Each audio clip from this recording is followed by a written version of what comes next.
In Srimad Bhagavatam, the gopis pray, "Of all the devotees, this Govardhana hill is the best. O my friends, this hill supplies Krishna and Balaram, as well as their calves, cows, and cowherd friends, with all kinds of necessities. Water for drinking, very soft grass, caves, fruits, flowers, and vegetables. In this way, the hill offers respect to the Lord. Being touched by the lotus feet of Krishna and Balaram, Govardhana hill appears very jubilant."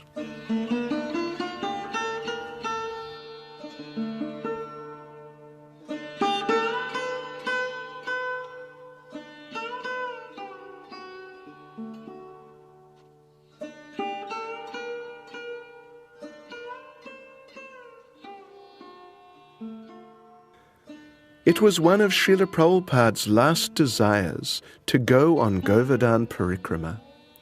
Even though his body was practically finished, His Divine Grace asked his disciples to arrange for a bullock cart to take him around this most sacred pastime place of the Lord. And it was only after much pleading from them that Prabhupada agreed not to go.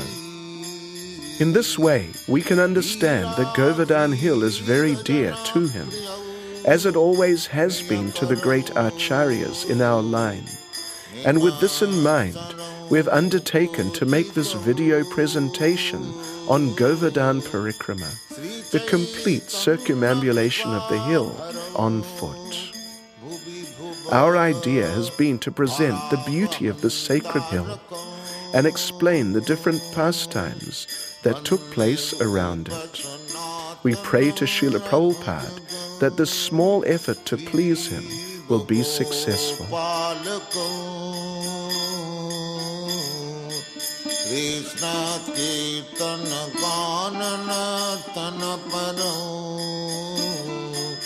Premamritam Banidhi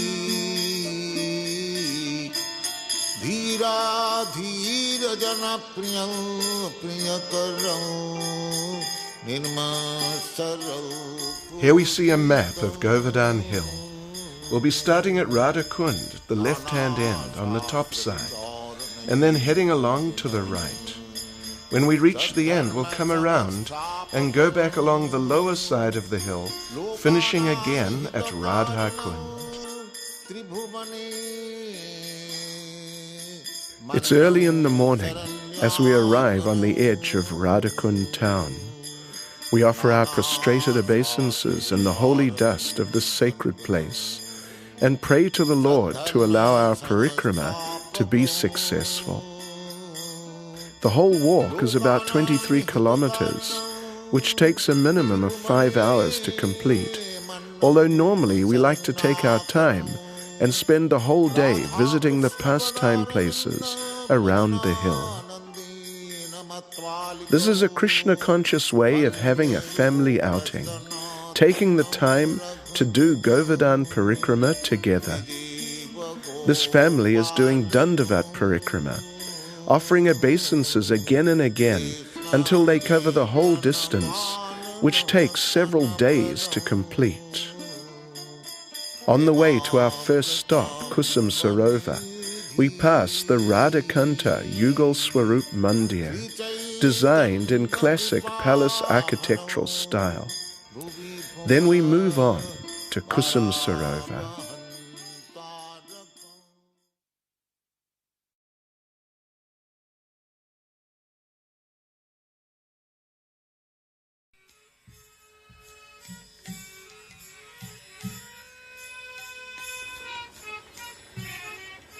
Sometimes Govardhana Hill is described as being in the form of a peacock, with Radha Kunda and Shama Kunda as its two eyes. Srila Vishwanath Chakravarti Thakur prays, with its nearby forest groves and the limitless nectar-trickling flowers in its waters, Kusum Sarovar shines with great splendor. Is it the handsome face of Govardhana Hill, the king of mountains? This lake is known as Kusum Sarovar because of the many blossoming flowers destined to become gopis in the future that grow in its waters. Simply by once bathing in this Kusum Sarovar, Narada Muni attained a gopi form. Actually, Kusum Sarovar means the lake of flowers, and Srimati Radharani comes here every morning to pick flowers to offer to Krishna when they meet at Radha Kund later in the day.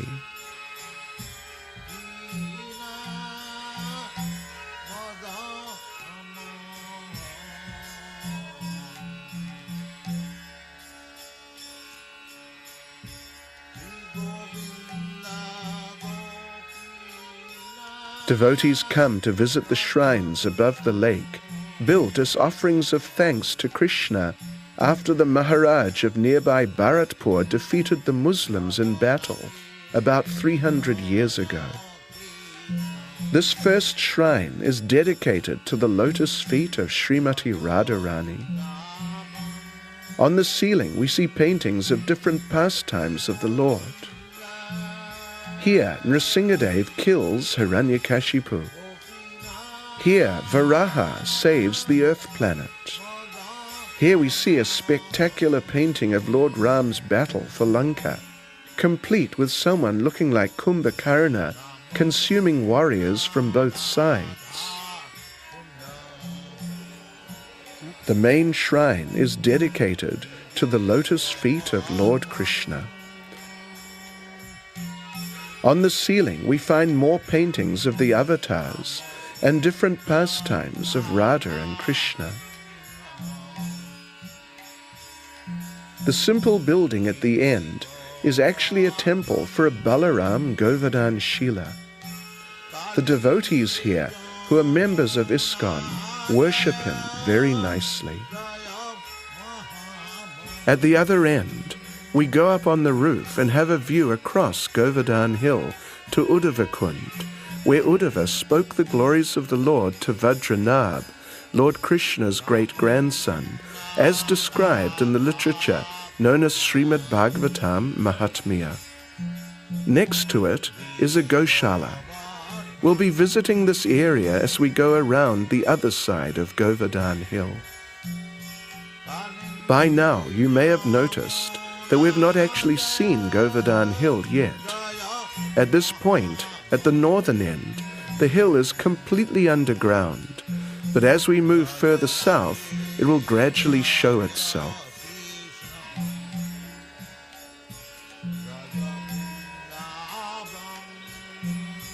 Behind and to the left of the shrines at Kusum Sarovar is this temple dedicated to Uddhava and his recitation of Lord Krishna's message to the gopis. Here, he offered his prayers to the inhabitants of the holy Dham. He said, "The gopis of Vrindavan have given up the association of their husbands, sons, and other family members who are very difficult to give up, and they've forsaken the path of chastity to take shelter of the lotus feet of Mukunda, Krishna, which one should search for by Vedic knowledge. Oh, let me be fortunate enough to be one of the bushes, creepers, or herbs in Vrindavan, because the gopis trample them and bless them with the dust of their lotus feet."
If we turn to the left, the path will take us to Narada Kunda.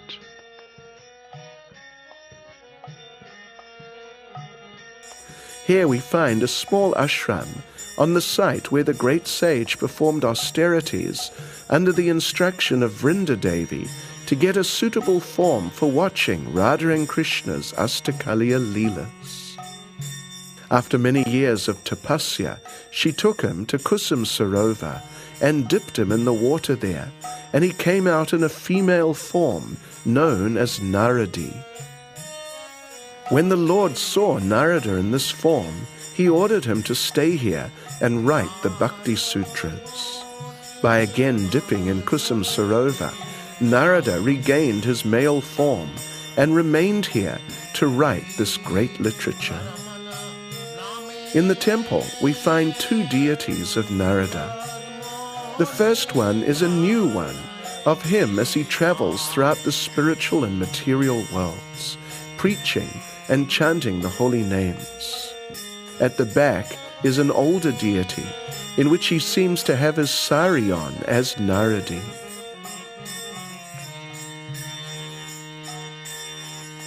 Outside, by the side of the Kund, we find an elderly Gaudiya Vaishnava Vanaprastha couple applying their tilak after bathing in the Kund.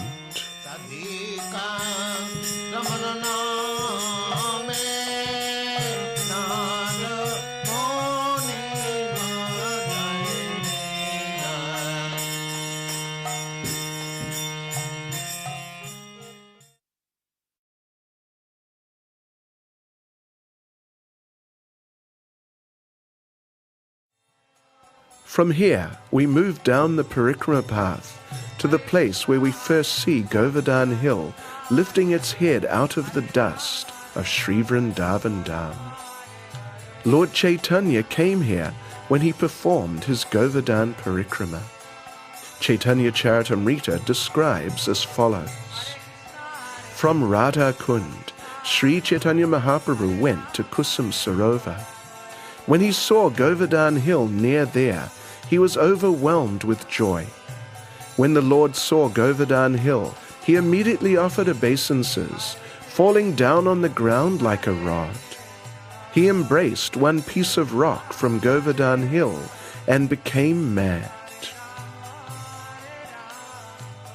Perhaps these are some of those same Govardhana Shilas that Lord Chaitanya first saw. Turning to the right, near these rocks, we find a path that takes us to beautiful Ratna Kund, the place of the Ratna Singhasan, or throne of jewels. At the entrance, we find one special Govardhana Shila. It is said that one time Krishna was standing on this rock with a cow, and the rock became so ecstatic it melted. Today we can see the impression of the cow's hoofprint still visible on the Shila, and this is said to be the footprint of the Lord himself. Lord Krishna and Srimati Radharani would come here often with their gopi friends, and Krishna would sit Radharani on a jeweled staircase at the edge of the Kund and bathe her feet. Then he would seat her on the Ratna Singhasan and worship her.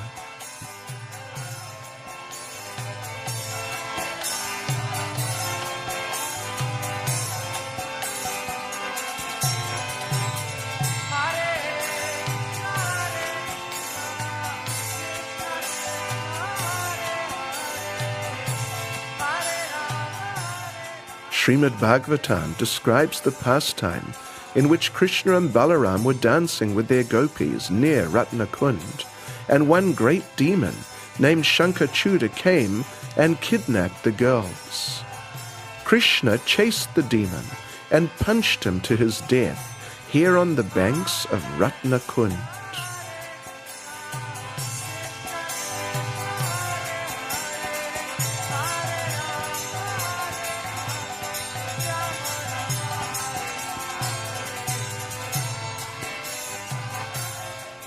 From the roof, we see Govardhana Hill just beginning to show his head through the dust of Vrajmandala.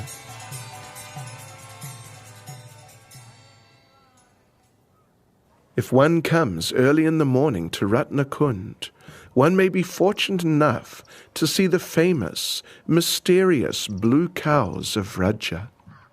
Actually, they're a type of deer, and their shyness makes sightings of them quite rare. In Srimad Bhagavatam, the gopis pray, "Blessed are all these foolish deer, because they have approached Maharaj Nanda's son, who is gorgeously dressed and is playing on his flute. Indeed, both the doe and the bucks worship the Lord with looks of love and affection."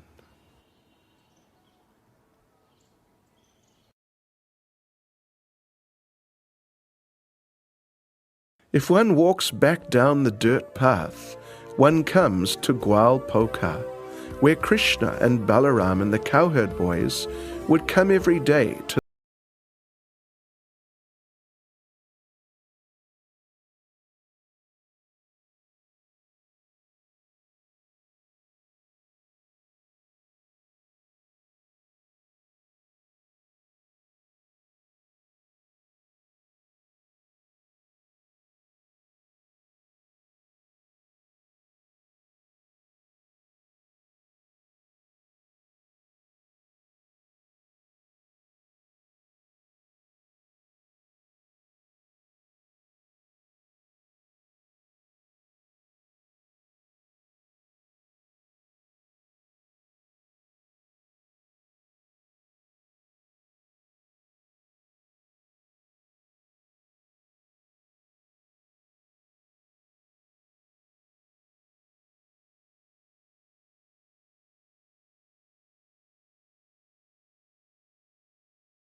At the crossroads, we take the right-hand fork towards Govardhana Town.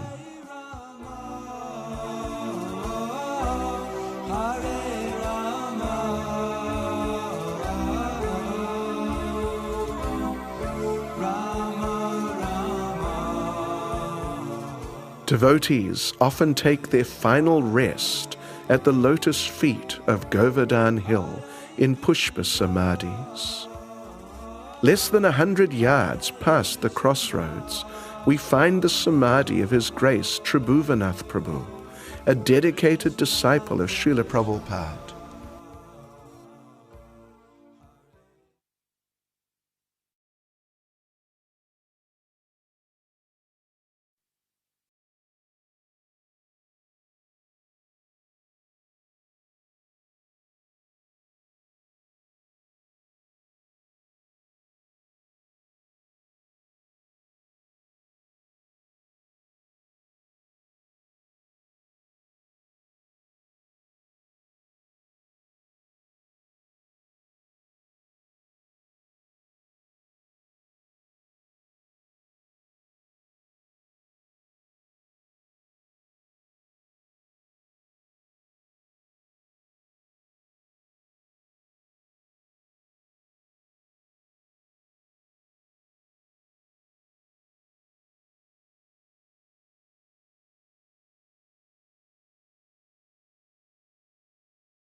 On the far side, we see a temple dome. This is the Chakaleshwara Shiva Mandir, and next to it is the Bhajan Kutir of Srila Sanatana Goswami. Let's go and have darshan. Here we see Chakaleshwara Shiva manifested as 5 Shiva Lingas. 500 years ago, Srila Sanatana Goswami was living here, but mosquitoes were bothering him, so he felt he had to leave.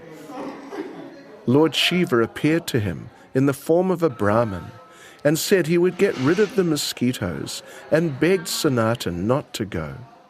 From that day on, there have been no mosquitoes here. This is the Bhajan Kutir of Srila Sanatana Goswami. He stayed here for many years and finally left this world here on the banks of Manasi Ganga.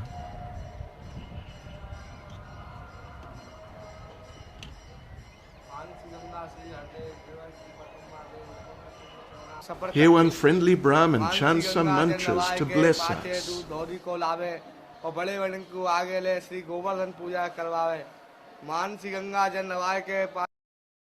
Back on the other side, we turn up to the left to the Manasi Devi temple.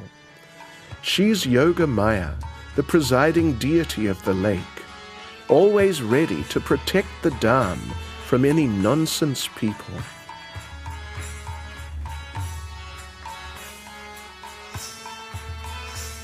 Immediately behind the Manasi Devi temple is Brahma Kund. It is made of the waters left after Lord Brahma had bathed the Lord at the end of the Govardhana Leela.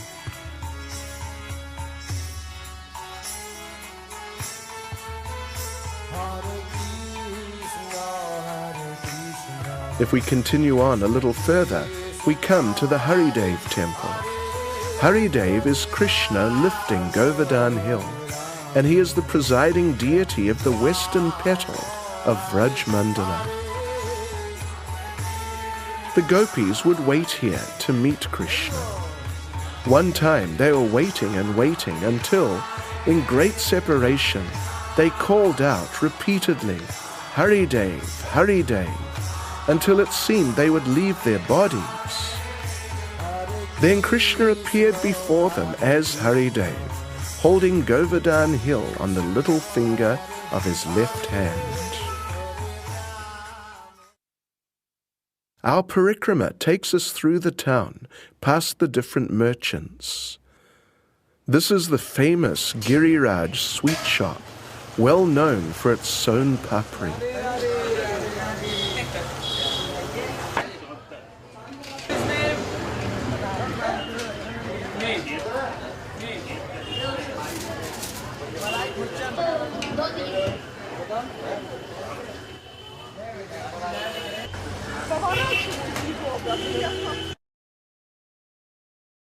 Then we enter the area known as Dan Ghati, or the place of the tax-collecting pastimes.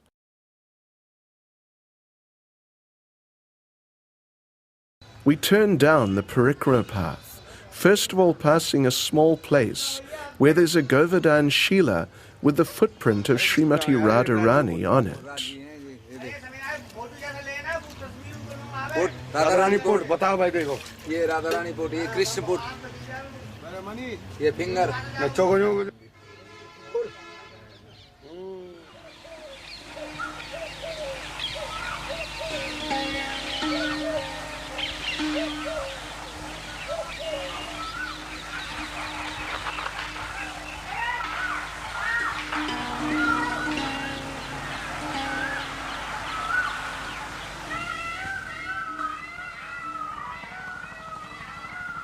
At the beginning of Kartik, it's an exceptionally beautiful area with many creepers with delicate pink flowers embracing the Govardhana Shilas.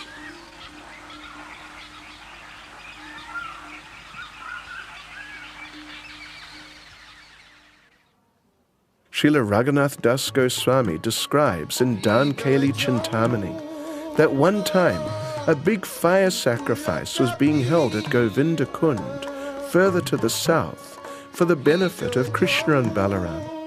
So the gopis wanted to take ghee to be offered in the yajna. Carrying their clay pots on their heads, they came from Radha Kunda and tried to cross the hill here at Ghati. However, before they could go over the hill, they had to pass Krishna and his cowherd boyfriends, who were in a very playful mood.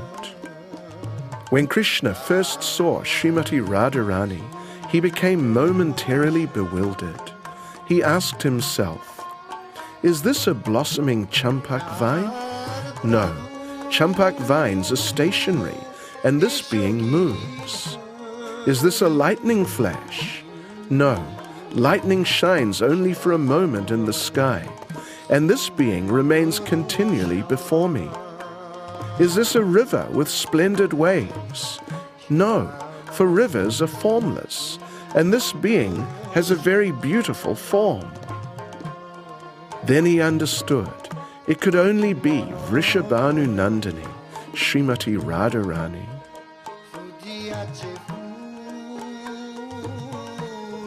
Krishna and the cowherd boys stopped the gopis and demanded a fantastic tax, or they wouldn't let them pass. Krishna told Srimati Radharani, "For the red sindoor mark in your parted hair, you must pay the toll of 100,000 glittering crystal stones. And for your beautiful braids, which glisten like black mascara, you must pay the toll of 200,000 charming sapphires. O girl with the beautiful eyebrows, for your forehead, which shines like a golden half moon, you must pay the toll of 100,000 splendid moonstones. And for the tilak markings drawn in musk on your forehead, you must pay the toll of 100 million moon-shaped pendants studded with sapphires. For your bending eyebrows, you must pay the toll of 50,000 quivers studded with sapphires. And for your beautiful ears, you must pay the toll of many bowstrings made of charming new lapis lazuli stones." In this way, Krishna charged an amazing tax for each part of Srimati Radharani's transcendental body, and there was no possibility of her paying, but Krishna would not let the gopis pass till they paid. Then an older gopi, Nandimukhi, came and arranged that the next day the gopis would meet Krishna at a nearby kund at 11 in the morning and settle the tax. When we walk past that kund shortly, we'll stop there and finish the pastime.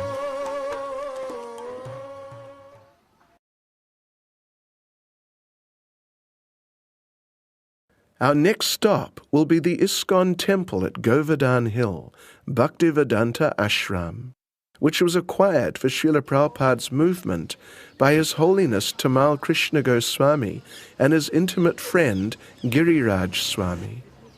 The ashram is being run by Keshav Bharati Goswami. We asked him to explain something about the project's background.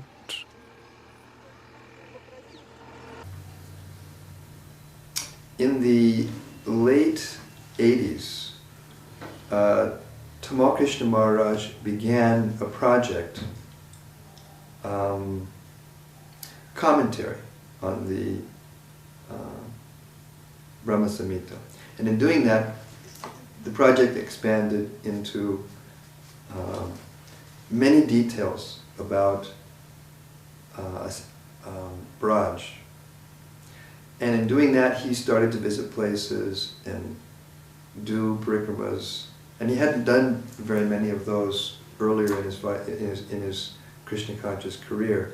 So then he was doing a parikrama with Giriraj Maharaj and some other devotees, and he saw this place and was attracted.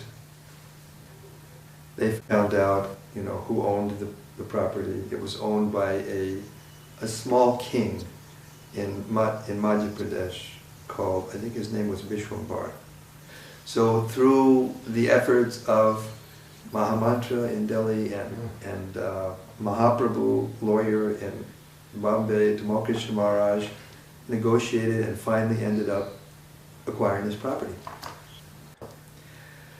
We can see in our movement that, due to the nature of our movement, it is a preaching movement, it caters to the masses, and therefore we have to collect large amounts of funds in order to build large temples and spread Krishna consciousness in a very expensive way, which was Srila Prabhupada's mission. But we have seen over the years that the leading preachers in our movement, sometimes because they have such a heavy workload, and what they need also is to cultivate their Krishna consciousness individually, internally. They need to develop in order to be able to give the deeper Krishna consciousness that people actually need. So we thought it would be a good idea to have a place that it would be a little different than the other ISKCON centers. This place, ISKCON Bhaktivedanta Ashram, I call it Sadhana Ashram, but anyway, the official name is ISKCON Bhaktivedanta Ashram, is a place, it's a monastery. It's the only monastery in our movement, as far as I know. Maybe there are others, but anyway, to my knowledge. So it is meant for the male members of our society to stay.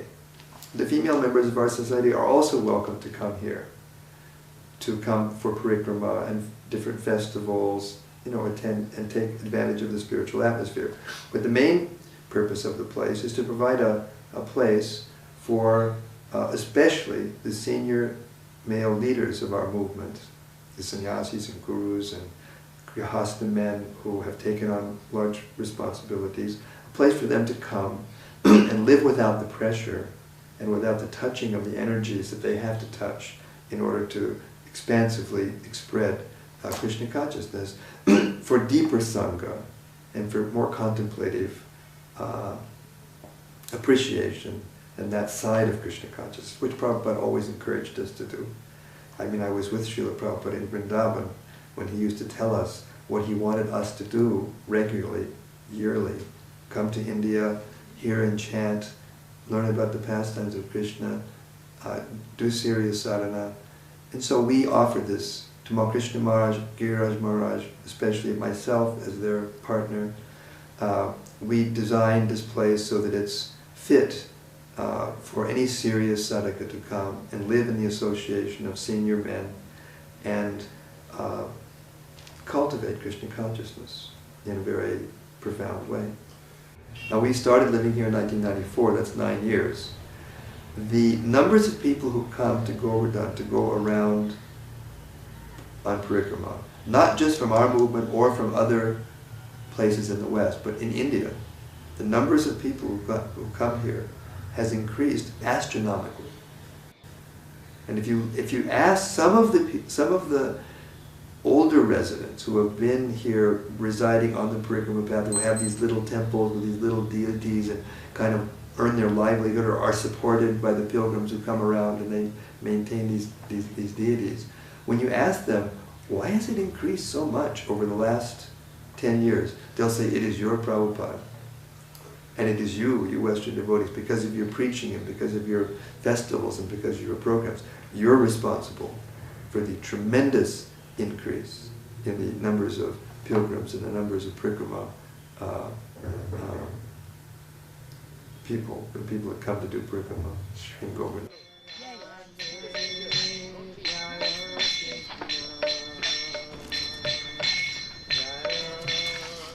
This is the Pushpa Samadhi of Tamal Krishna Goswami, well known as one of Srila Prabhupada's most dedicated disciples.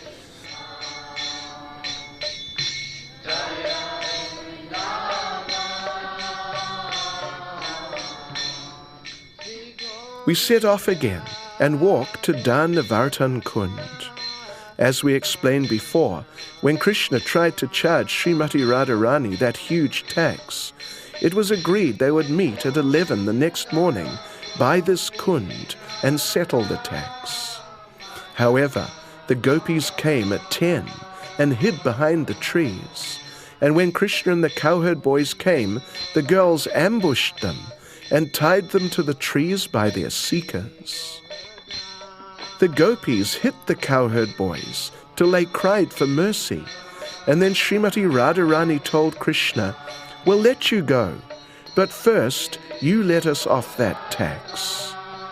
Krishna immediately agreed, and the cowherd boys were released. From that day, this Kund has been known as Dan Nivartana Kund, the Kund where the tax was nullified.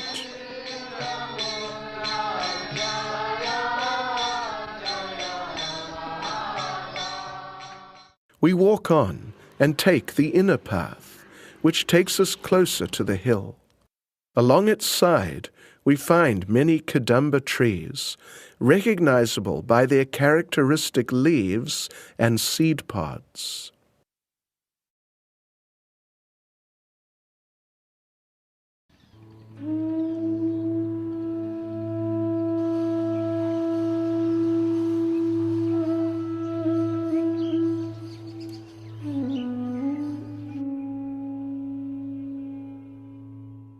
We read that previously the hill was very high, but now, as we see here, it's only about 50 or 60 feet above the surrounding ground level. In Lalita Madhava, Srila Rupa Goswami describes how this happened.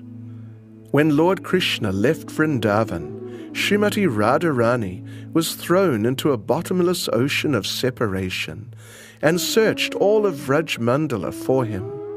The last place she looked was Govardhan Hill. Seeing Radha's intense suffering in separation from Krishna, the Manasi Ganga completely dried up, and Govardhan Hill, which was so tall that the sun god's horses would stop every day to eat the grass at its summit, shrunk to the height of 100 arms.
gigantic form of the Lord on top of the hill consumed everything the Brijbasis had offered.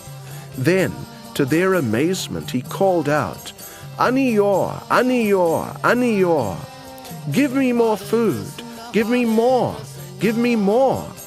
Everyone rushed home and collected whatever grains and foodstuffs were remaining there.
As we continue on the parikrama path, we pass through the small town which is named Anniyora after this great pastime. At the end of it we turn right, and then shortly afterwards we turn left to go to the temple of Lord Balaram. The larger deity is Balaram, and the smaller one is Krishna. It is said that they are original 5,000-year-old deities. If we continue up the hill and turn left at the end, we come to this gate which takes us to the place where Madhavendra Puri found the deity Gopal, as described in Chaitanya Charitamrita. It's a very pleasant garden area set right at the foot of Govardhana Hill, and it's just suitable for a quiet picnic. In the temple, we're told that Madhavendra Puri found Gopal leaning against the rock at the back, with his foot on the Shila in the front. It is said that the marking at the top left is the impression of the Lord's foot, and the mark at the top right is from the hoofprint of a cow.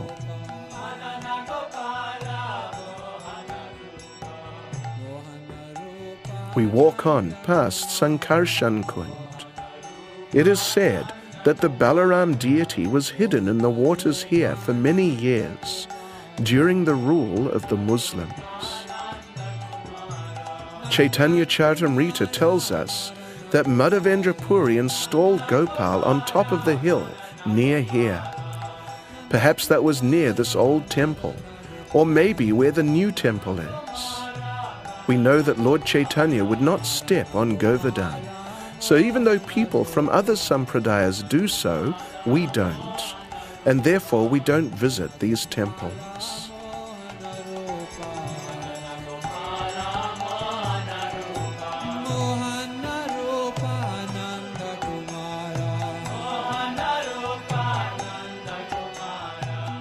We walk on past the Kund and then turn right through these gates. They take us into another garden area, and when we go through the gates at the end, we turn left. Now we're approaching Govinda Kunda. On the way, we encounter this band of cheerful pilgrims.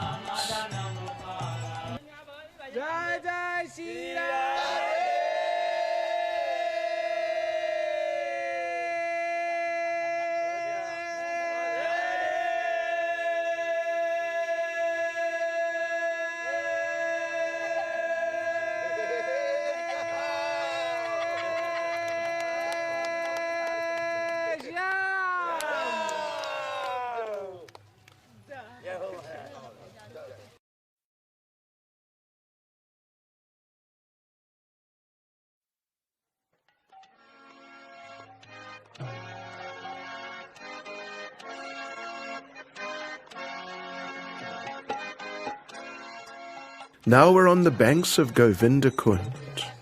On the side we see where Madhavendra Puri was sitting when he dreamt of Gopal and was instructed to take him out of the jungle at the place we saw earlier.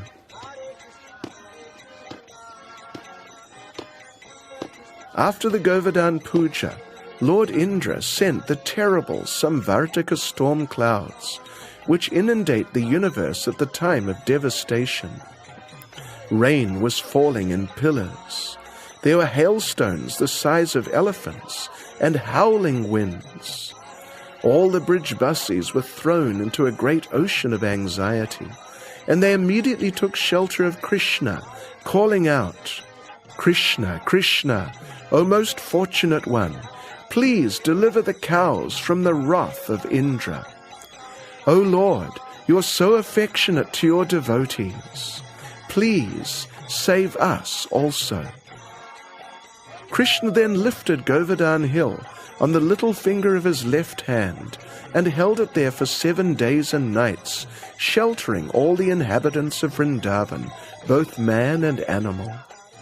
During that time, the Brijbasis sustained themselves by simply looking at Krishna and drinking his beauty with their eyes. Krishna was watching them and drinking their love. Sometimes they became perplexed and wondered how such a young boy could hold such a big hill on his own. The cowherd men then thought that they'd hold it with their sticks. But then Krishna let some of the weight shift in their direction. As the hill seemed to be coming on their heads to crush them, they called out, "Krishna, Krishna, help!" And Krishna took the weight back on his side. All of the younger gopis were observing Krishna's wonderful achievement, and Krishna was also smiling at seeing the gopis. As he glanced over their beautiful bodies, his hand began to shake, and upon seeing his hand shake, all of the cowherd men underneath the hill became a little disturbed. Then there was a tumultuous roaring sound, and they all began to pray to Krishna for safety. At this time, Lord Balaram was smiling, thinking that these cowherd men had been frightened by the shaking of Govardhana hill. But, seeing Balaram smile, Krishna thought that Balaram had understood his mind in observing the bodies of the gopis, and he immediately became bashful. After 7 days, Indra called off the storm clouds, and the skies became clear again. All the Brijbasis came out, and Lord Krishna replaced Govardhana hill as before. Indra came there to beg forgiveness from the Lord, performing a great abhishek in the company of all the demigods, great sages, personified oceans, holy rivers, and kunds. Everyone who was important in the whole universe was there. The Charanamrita from that abhishek filled this area and became the waters of Govinda Kunda.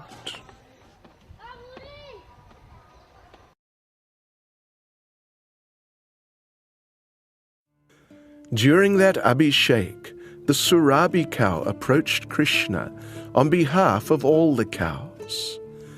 In Srimad Bhagavatam, she tells the Lord, "O Krishna, Krishna, greatest of mystics, O soul and origin of the universe, you are the master of the world, and by your grace, O infallible Lord, we cows have you as our master. You are our worshipable deity. Therefore, O Lord of the universe, for the benefit of the cows, the Brahmins, the demigods, and all other saintly persons, please become our Indra." Having thus appealed to Lord Krishna, Mother Surabhi performed his bathing ceremony with her own milk, and then gave him the name Govinda.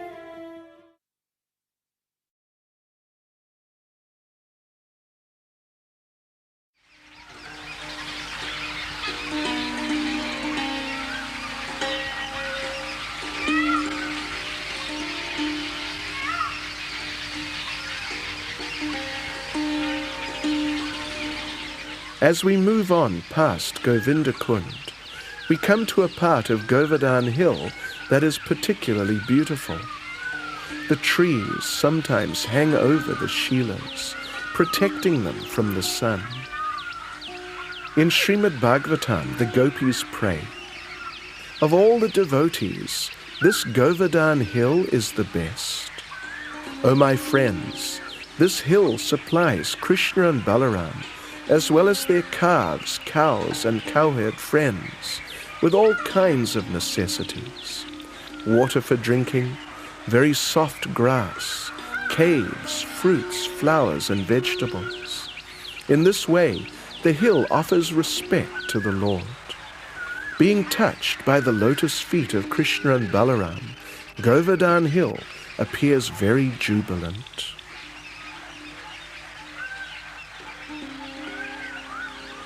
Govardhana is always joyful in his service to Krishna.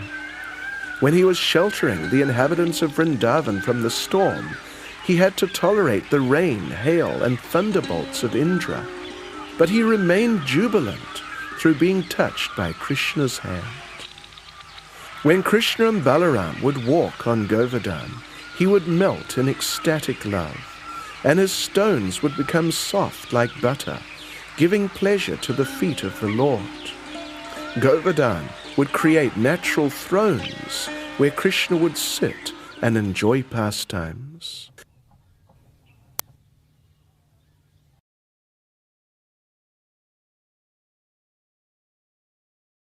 As we proceed south, we come across this temple of Lord Balaram. Here he's known as Dauka Dauji, the older brother who's watching. Balaram was watching Krishna's spring rasa dance from the top of the hill here, and he became so ecstatic that his crown fell off and landed on this rock, which then melted in joy. Even today, we can still see the impression of Balaram's crown in it, and so it is known as the Mukut Shila, or the Shila of the crown. Srila Raghunath Das Goswami prays, "O Govardhana, the young divine couple, Sri Sri Radha Krishna, play splendid, wild, loving games in your every cave, so I've become very eager to see them there.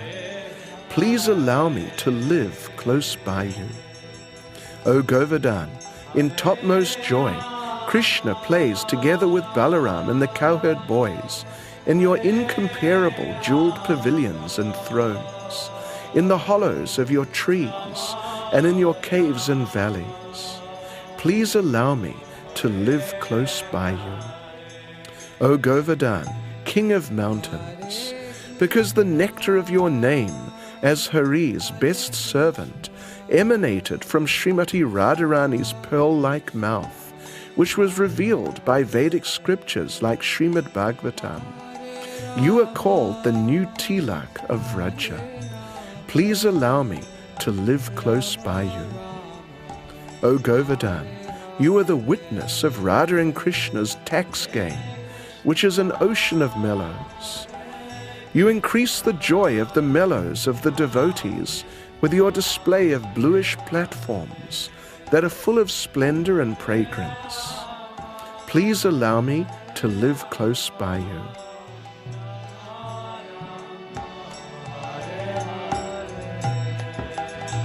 Hare Krishna, Hare Krishna, Krishna Krishna, Hare Hare, Hare Rama, Hare Rama, Rama Rama, Hare Hare.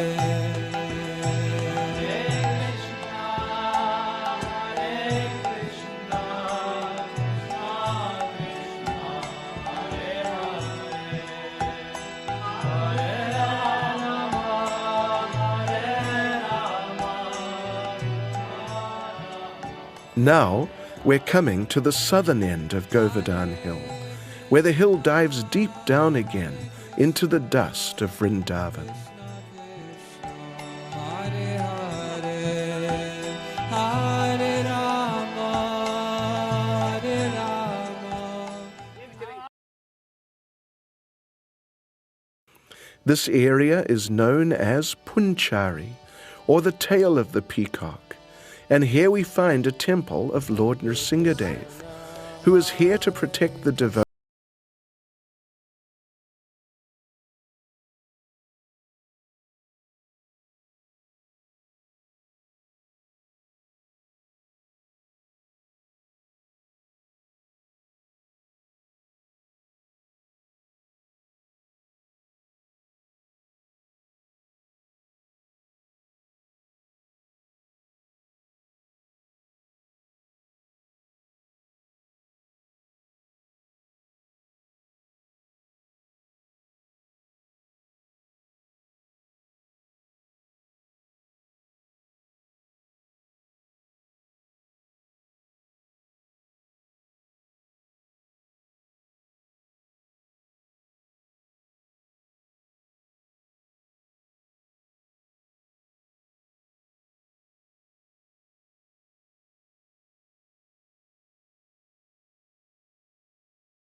Parikrama path, we find this temple of Lota Baba, one of Krishna's cowherd boyfriends, who's been waiting for the Lord to return to Vrindavan for the last 5,000 years.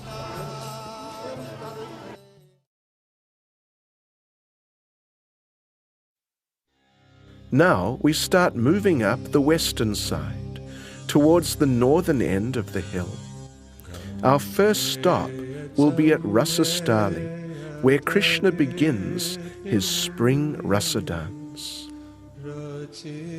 Here we see some old Kadamba trees. Actually, this area used to be filled with these trees, but now there are only a few remaining.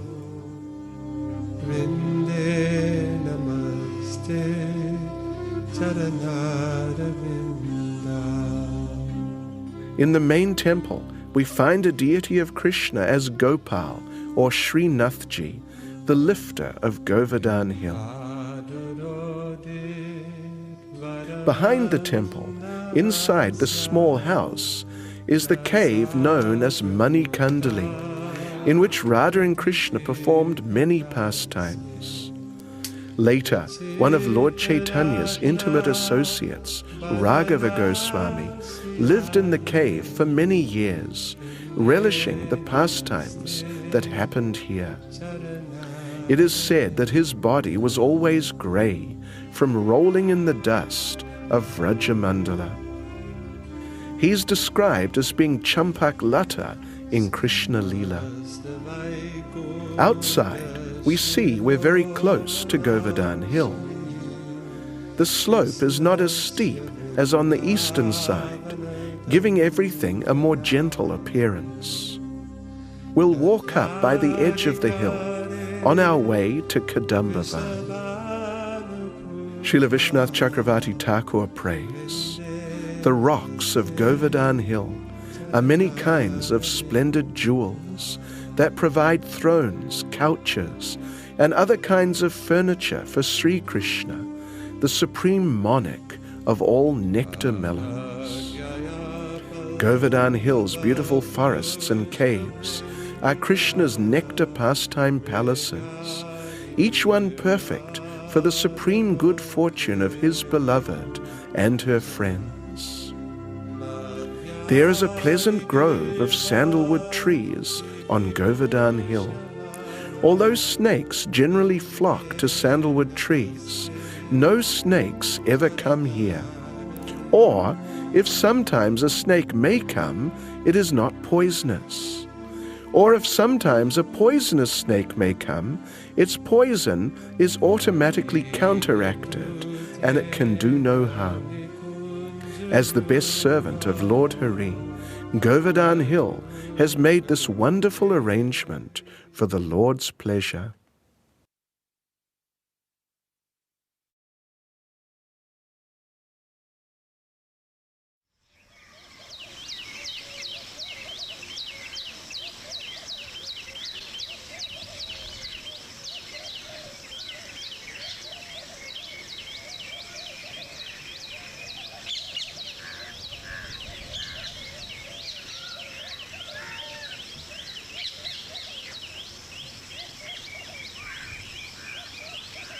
In the evenings, the grey monkeys gather for their own types of pastimes. Foolish though they may seem, they're all special souls who've somehow earned the right to take birth in this amazing transcendental place. One can see how Krishna must have had great fun with them in his pastimes.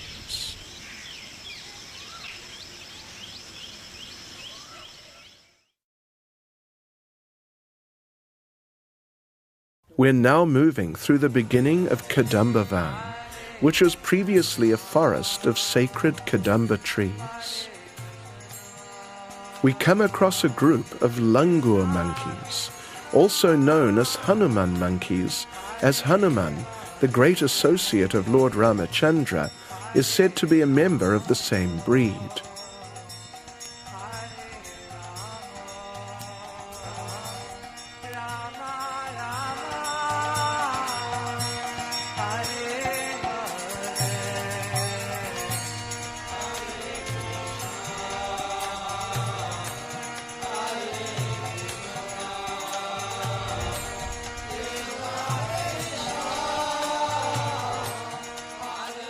In Gopal Champu, Srila Jiva Goswami describes that on the Ekadasi following the Govardhana Puja, Lord Indra realized he'd made a terrible mistake by attacking Lord Krishna and Sri Vrindavan Dham, and so he approached Lord Brahma, who he knew had recently offended Krishna, for advice on what to do when one commits such an offense. Lord Brahma said, "Yes, I offended the Lord, but not like you did. I don't know what to advise you." Indra became forlorn, and then Brahma had the idea that he could approach Krishna with the Surabhi cow in front of him, as the Lord is always fond of cows. When Indra came from the heavenly planets, he first landed here, and sure enough, there was Krishna. Indra offered dandavats and cried tears on the lotus feet of Krishna, begging for mercy. But Krishna paid no attention to him and simply walked away to the north. Those tears of Indra filled this kund, which is now known as Indra Kund.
A little past Airavata Kund, and some distance off the Parikrama path, we find Harju Kund, associated with one of Krishna's cowherd boyfriends.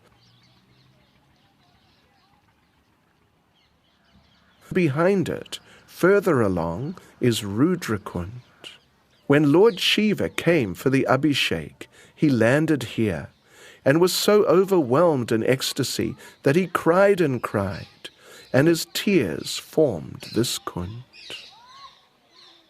As you can see, it's some distance away from the hill.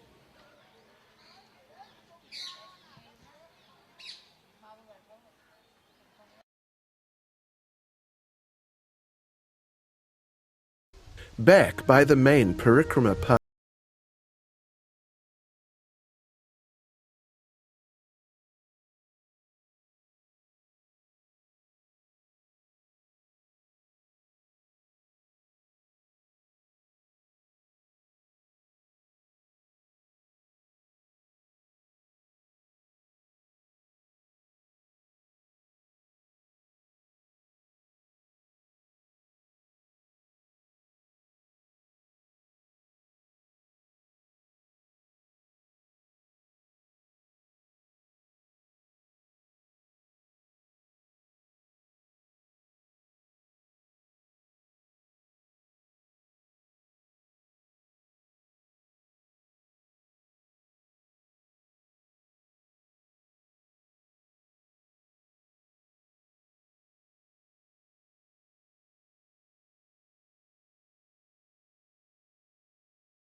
Now we're entering the town of Govardhana again, but this time from the other side of the hill. We pass through and begin the final leg of our parikrama.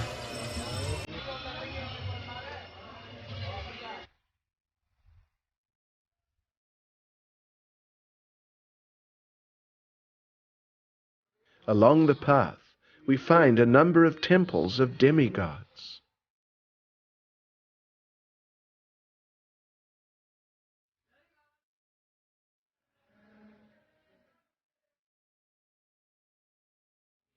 Here, Hanuman sorts out one rascal demon. Some distance to the right, we can see that Govardhana Hill is again becoming smaller and smaller. We decide to go in again, right next to the hill, to see it as it sinks back into the dust of Sri Vrindavan Dham. Generally, no one comes to this part of the hill, but here we find some very nice, quiet, secluded places where one can peacefully chant Hare Krishna and watch the hill gradually recede back into the dust.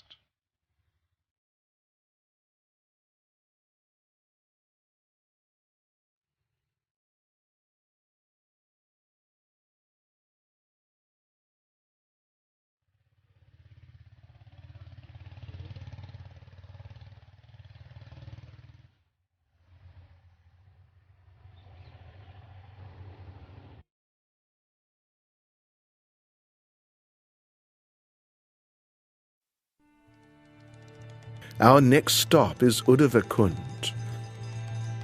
At this point, we're directly behind Kusum Sarovar, on the other side of Govardhana Hill. As we approach, we happen to catch a glimpse of another blue cow crossing the field and entering the forest. Here it is said that Uddhava is present in the form of grass, as he prayed in Srimad Bhagavatam. The deity here is said to be one of the original 5,000-year-old deities of Vrindavan, known as Sri Sri Radha Uddhav Bihari. After the disappearance of Lord Krishna, his queens were feeling great separation from him. They remembered how, when the gopis were feeling separation from Krishna, Uddhava came and spoke to them about the Lord, and their separation was alleviated.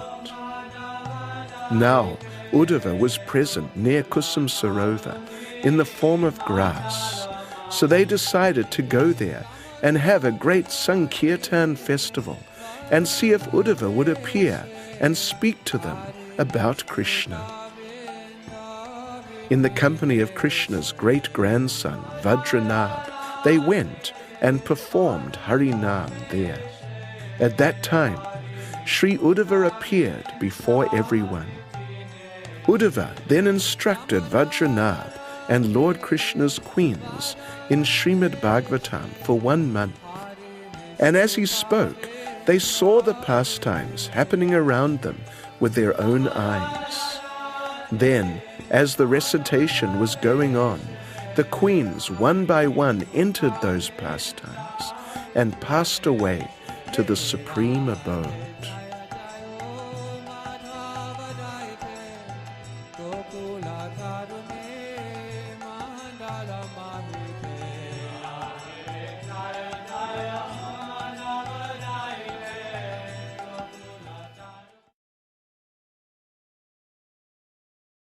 Now we're entering Radha Kund, the final destination of our parikrama.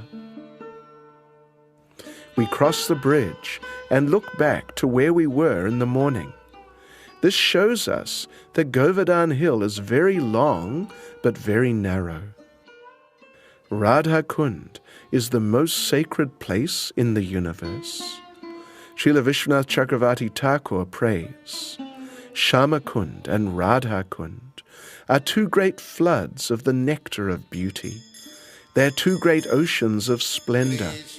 They're two beautiful roots from which sweet devotional service grows.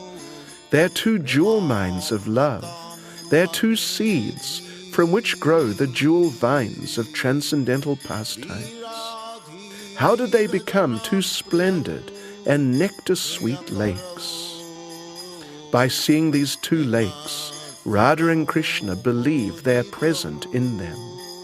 It is as if they directly see each other there.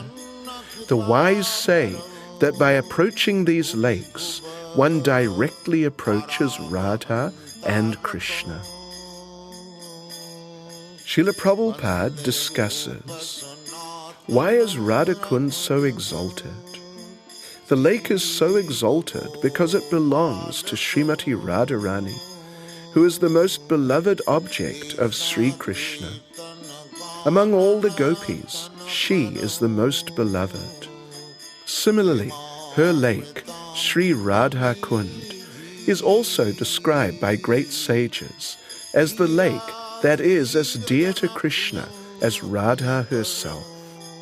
Indeed, Krishna's love for Radha Kunda and Srimati Radharani is the same in all respects. As we make our way past Radha Kunda and around the back of Shama Kunda, we see the day slowly coming to a close. Finally, on the edge of the town, we offer our obeisances again in the dust of Vrindavan, in the same place we began in the morning, and we offer our thanks to Srila Prabhupada for having revealed Govardhan Hill to us and giving us the opportunity to perform this great parikrama.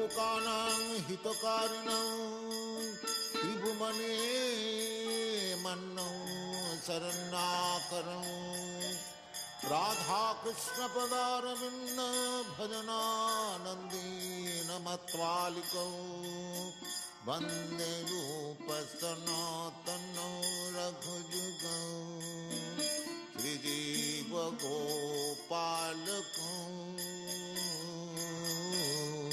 Krishna Kirtana Gana Nartana Padam Premamritam Banidhi Sri Chaitanya Kripa